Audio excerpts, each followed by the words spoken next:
All right, Blender Maniacs, in this tutorial, we're going to go ahead and check out how to make this scene right here, which is completely procedural using geometry nodes and shader nodes, and it's going to be really, really awesome. Also, my brand new geometry nodes course is coming out very shortly, and it's going to go over every single geometry node there is. So with that, let's make this scene. Now, this scene right here is really, really awesome. You can see that here. Let me delete the segments and delete these rocks here. We have our rocks, which are completely procedural. We could go ahead and change how they look and the shape of them. So as you can see right here, we have different sliders to change how they will look. And of course, once we have the rocks laid out however we want, we could go ahead and go to our curve and then just draw where we want the vine to be. And then it will go ahead and create the vine with the crystals next to the vine, which is just really, really awesome. So with that, let's make this scene. I'm going to go to File, New, and let's get this rocking and rolling. Here, let's go to Geometry Nodes. I'm going to close that and collapse this window. Click on New. And here, I'm going to replace this default cube with a cube. Yes, I know. Sounds counterintuitive, but here we're able to access the X, Y, and Z vertices. And that's why I'm using a cube geometry node instead of the original cube. Let's then hit Shift A. Let's get a subdivision surface. So subdivision surface. And I'm going to bump this up to 2. So now that we've smoothed out our rock, I want to distort it or change how it looks. For that, I'm going to get a set position and drop that after the subdivision surface. Now the set position is basically going to allow for us to set the position of the vertices of our mesh. Out of the offset, let's click and drag and get a Musgrave texture. And now you can see that it's setting the position of these vertices based off of this Musgrave texture. However, it's looking a little bit strange. So I'm going to hit Shift A. Let's get a vector math right here. And I'm going to go ahead and add the original position of these vertices back into here. So out of this vector, let's get the position attribute. And again, this is the original position of the vertices of our mesh. And so now it's taking the original vertices and mixing it with the Musgrave texture and adding both of those to offset it. Now for this scale, let's put this down to 2. And then also let's change this from 3D to 4D so that we have this W value right here, which we could change to change how our rock looks. All right, very cool. Also, I want to go ahead and be able to change the shape of this rock. So how big it is, either on the X, Y, or Z axis. After the cube, I'm going to hit Shift A, get a transform node and drop that in there. And on the Y scale, I'm going to increase this a little bit and maybe increase the X scale a little bit as well. There we go. So now we have the rock. Now over here on the scale, let me put this down to 1 maybe, as 2 is a little bit too much. You could play around with these values if you want. Maybe a 1.3 or so will look nice. All right, very cool. So now we have our rock, or the start of our rock. Now we want to distribute crystals on the rock. So to do that, we want to add points. I'm going to hit Shift A, get a distribute points on faces. And this is basically going to distribute, as the name implies, points on the faces. Now for this, I only want points or crystals on the faces that are pointing up on the Z axis. So here out of the selection, let's get a compare equal, and I'm going to change this to vector. And here out of A, we're going to get the normal attribute. So now we're able to decide where the points are based on the normal. Again, the normal of the faces is basically the direction of the faces. So if I Control Shift left click this right here, let me move that over. You can see that here, the normals of the faces is the perpendicular direction of the faces. So this right here is the normals of the faces. It's basically which direction the faces are pointing. So here, by the way, make sure Node Wrangler is enabled so you could Control Shift left click and preview things easily. So now here we're basically getting the normal information, and we want the Z normal, so the faces that are pointing up on the Z axis. Let's put 1 on the Z right here. And then we just need to increase the epsilon right here. The epsilon is the threshold for what it's going to consider to be the Z normal. So you can see that right here, as I increase the epsilon, we start to get more or less faces for the faces that are pointing up on the Z normal, just like that. So I'm going to increase this to something about like that, right there. And now we want to get our original rock back into here. I'm going to hit Shift A, get a join geometry, and let's drop this after, Control Shift left click it, and the set position, let's go ahead and drop that into the join geometry. So now we have our original mesh, or our deformed mesh, and the one with the points on there. After the points, we obviously need to replace or change these points to the crystal object. I'm going to get an instance on points. Again, this is going to add an instance on the points. Let's drop this after the distribute points on faces. Now an instance, you could think of an instance as a copy of an object. So here we're able to add an object to be an instance, or to basically be duplicates or copies of this object. Let's make our crystal. I'm going to hit Shift A, get a cylinder. In the bottom left here, let's change the vertices to 8. And let's move this out of the way. I'm going to hit Tab to go into edit mode, select this face, GZ, bring it up, and then EZ, bring it up, and scale it down. Like that, and you could bring it to however high you want. All right, back to our rock. We could now add this object into here very easily. If we go to the outliner, we could left click and drag the cylinder, and we could drag it into here. And then we're going to go ahead and plug this geometry into the instance right here. And now you can see it's instancing our crystals. However, they're way too big. Let's go to the scale, left click and drag down, hold down Shift, and just bring this to a lower scale right there. Now you can see that our rock right here has some faces pointing up right here. I don't really like that. So let me go ahead and I'm going to change this a little bit right here. I'm going to go ahead and put the scale down a little bit more to something like this. That looks pretty trippy. Again, you can feel free to play around with the settings and tweak them. All right, that looks good right there. Now, one thing you might notice is that the crystals are not conforming to the direction of the faces. For example, obviously, if a crystal is right here, I want it to point on the normal of the face. If it's right here, I want it to point that way, etc. But it's not doing that. So right here, conveniently, on the distribute points on faces, we have this normal option right here, and we're going to plug that into the rotation. So now you can see the crystals are rotating or perpendicular to the face where it's being distributed from. Very cool. All right, now let's go ahead and make our vine. I'm going to go ahead and hit Shift A. Let's add a curve, Bezier curve. Move it over.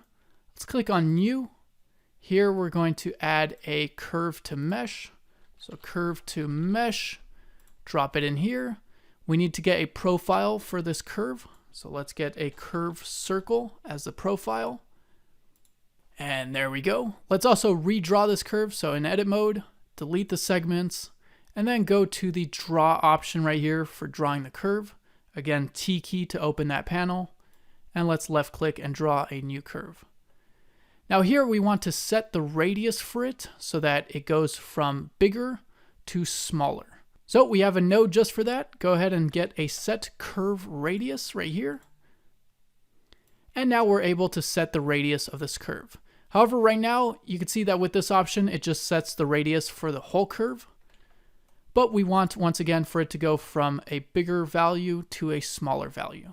Out of this radius, let's get a spline parameter factor right here. And now you can see that it's going from a value of 0 right here to a value of 1 right here. But it's inverted. We want it to go the other way, from 1 to 0. So here we're going to remap this. Let's get a map range, drop that after the spline parameter. And here we're going to go to the 2min, change it to 1, and the 2max, change that to 0. So now it's going from 1 here to 0 here, which is what we want. Very cool. We also want to be able to animate this curve going along the spline or along the curve. So let's hit Shift A. We're going to get a trim curve and drop that in. And now you can see that if we bring the end down, it will go ahead and animate that, which is pretty cool. All right, let's go back to our rock. And here on the scale of the instance on points, we want the scale of these crystals to be based on the proximity, or how close or far this curve is. So from the scale, let's get a geometry proximity distance right there. And then we're going to drag our Bezier curve into here and connect the geometry to the target. And there we go, we got some giant crystals. Now obviously we need to remap these and change the scale. Let's also change this to relative right there. And I'm going to go ahead and hit Shift A. Let's get a map range node. Drop that after the geometry proximity right here. So after the geometry proximity. And now we could basically remap this scale range with this node. Now here for these values, feel free to play around with them. However, right here, I'm going to put the 2min to 0.4. And I'm going to put the 2max to 0. So you can see what that does right there. Obviously, everything is gone. But now if we go ahead and go to our curve, let's go into edit mode and delete all the segments. You can see the crystals come back. But I'm going to hit the N key, and under tool for the curve, you can see we could draw on the surface. So let's enable surface. Now here, if I draw on the surface, you can see that we have an issue. It's drawing on top of the crystals and gives us this look right here, which is not good. So there's a couple ways to fix this. What we could do is we could go to our rock, and on the instance on points, we could hit the M key to mute it. Go back to our Bezier curve and then draw it, and it will now draw on the rock. Also keep in mind that it will also draw on the lamp and the camera, so make sure to move these out of the way. Let's also go ahead and add a floor here. So I'm going to add a plane, and let's make sure that we have a floor. All right, back to the curve, delete the segments and redraw this. And now you can see that it's drawing on the rock properly. So we could do it that way. And now if we unmute the instance on points, you can see we got that right there. However, the crystals are being distributed everywhere. So we want to refine where it's going to distribute these crystals. We're going to hit Shift A, get a float curve, and let's place this before the map range node. And now you can see that with this, a float is just a number that has a decimal or a fraction. So basically any number that has a decimal or fraction, or can have one. And so this float curve is going to help us remap or map out a float, and it's giving us that option in the form of a curve. Now this is similar to the map range and the color ramp. However, with this, we get the option of having it in the form of a curve, like I said. Now here in the middle, if I click and add a new point and then drag this up, you can see what that starts to give us if I start to bring this up. And if I bring this down, you can see it goes the opposite way. So if I bring this up like so, you can see that now we don't get crystals exactly where the curve is. So let's go ahead and bring this up to something like that right there. And again, feel free to go ahead and play around with the different settings of the float curve and the map range, and really anything. Now, one thing is that if I go ahead and delete the segments of this curve, you can see that now we get the crystals back, and then we need to remute the instance on points. But there's an easier way to do this. You can see that here, if I just left click and drag and add a small segment of the curve, the crystals disappear, and then they won't reappear until we draw a curve right here to dictate where they should appear. So I'm just going to do it that way. I'm going to go ahead and just draw a part of the curve over here and just leave that off to the side. And then here I could just go ahead and draw where I want the curve to be. Pretty cool.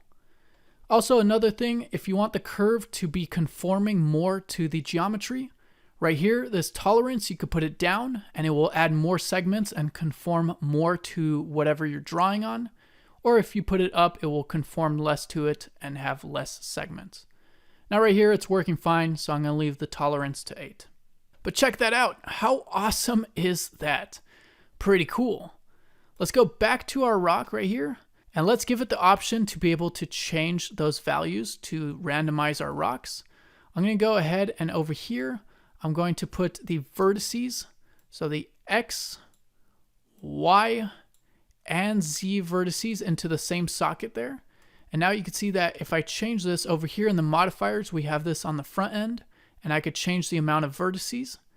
Now I don't want this to go too high, so I want the minimum to be 2 and the maximum to be like 4 or so, because once we get past 4, there's no point. So here I'm going to hit the N key, and under group, I'm going to double click the vertices X and rename this. I'm going to rename this to rock vertices, and I'm going to put the minimum to 2 and the maximum, I'm just going to put it to, let's say, 4 right there.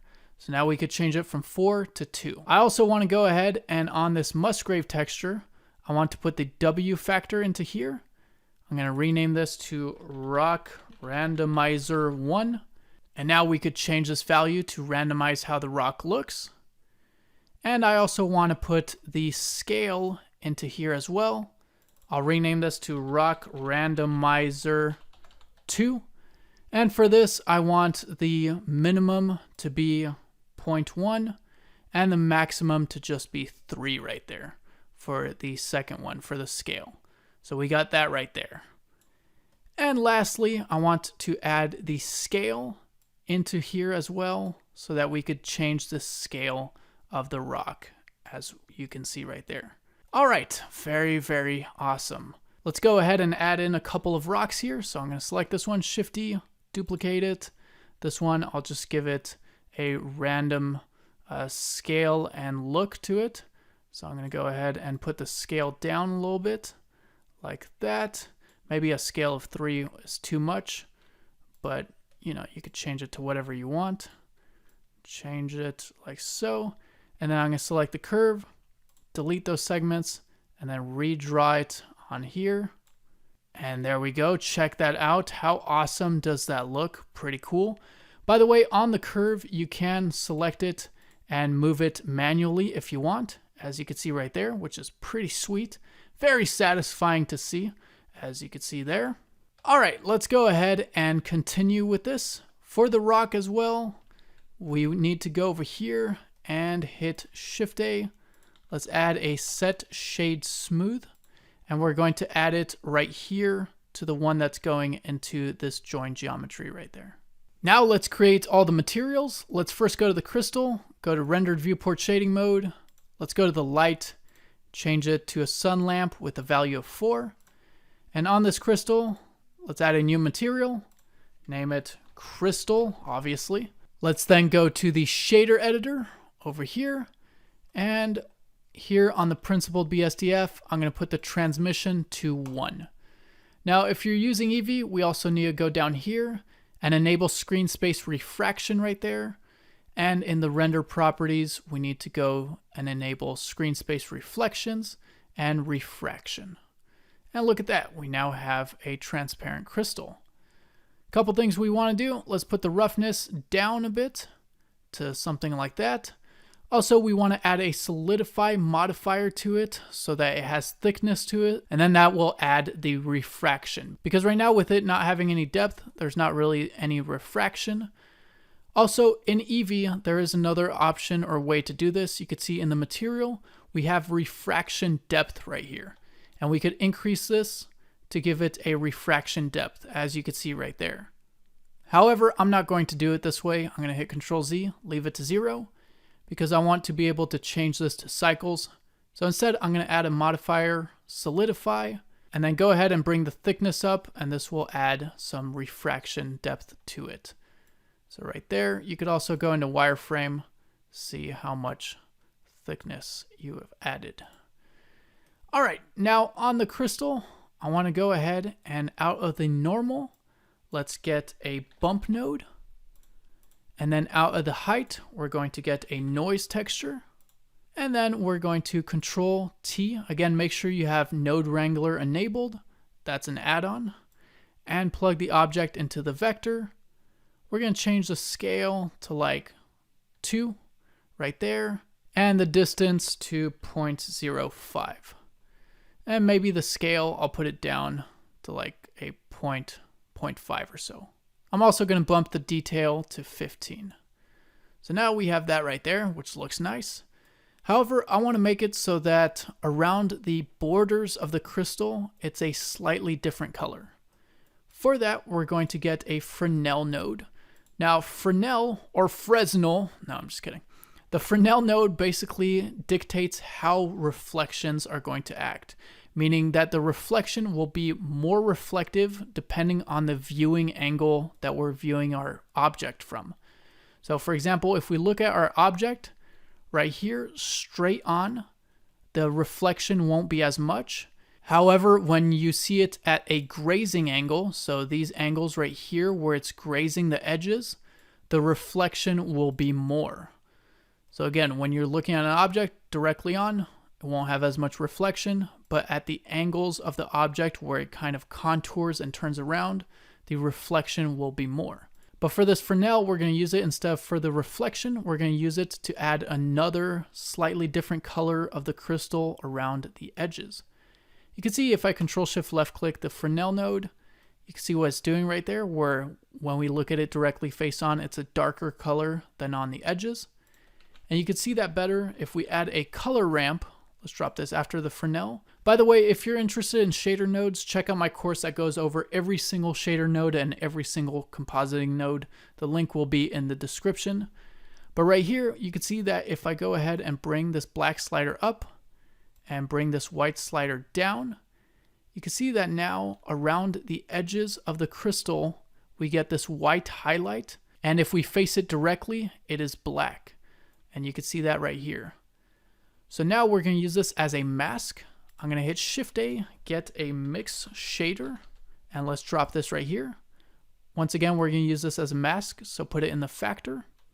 And then right here, we want to go ahead and plug our principled BSDF into the first shader. So here, anything on this color ramp, anything that is black is going to be this first shader. Anything that is white is going to be this bottom one. So now you can see that we have our shader here, right here, and the edges right now are just black. But I want to make these edges a bluish color. I'm going to select this principled BSDF, Shift-D, duplicate it, plug it into the bottom shader, and I'm going to change this color to a bluish color. So now you can see the edges of our crystal, no matter how we're viewing it, is going to be a bluish color, which gives us a really cool look, as you can see. I'm also going to go ahead and plug this bump into the normal of this one as well. All right, there we go. Now, of course, feel free to play around with the color ramp. Depending on how much closer you bring this, you can see that you get more blue or less blue. So totally up to you. I'm just going to put it to something like this. All right, so that's the crystal. Next, let's do the rock.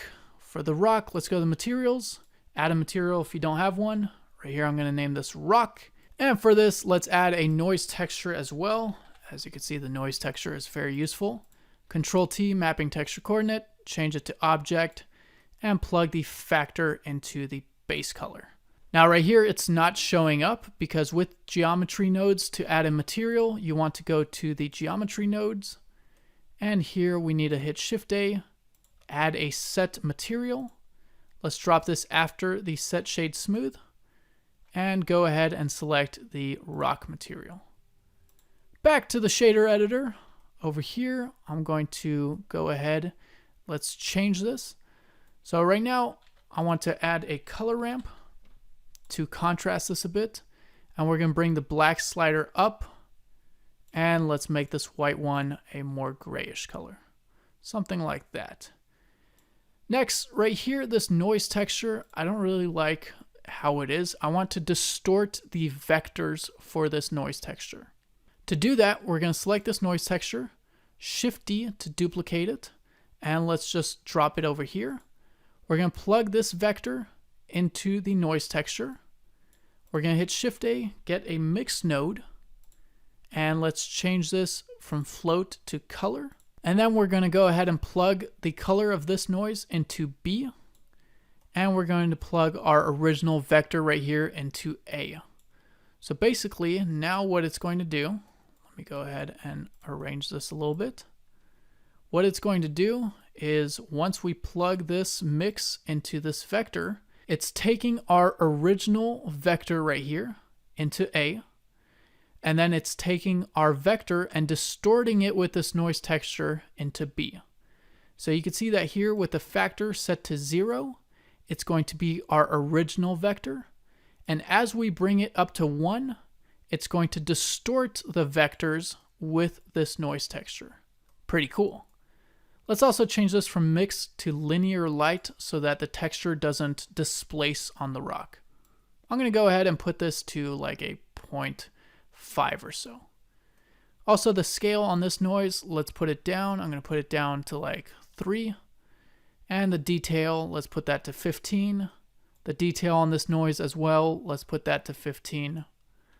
And you can mess around with the scale of this as well if you want. I'm just going to leave it to that.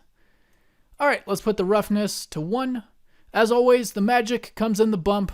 So out of the normal, let's get a bump.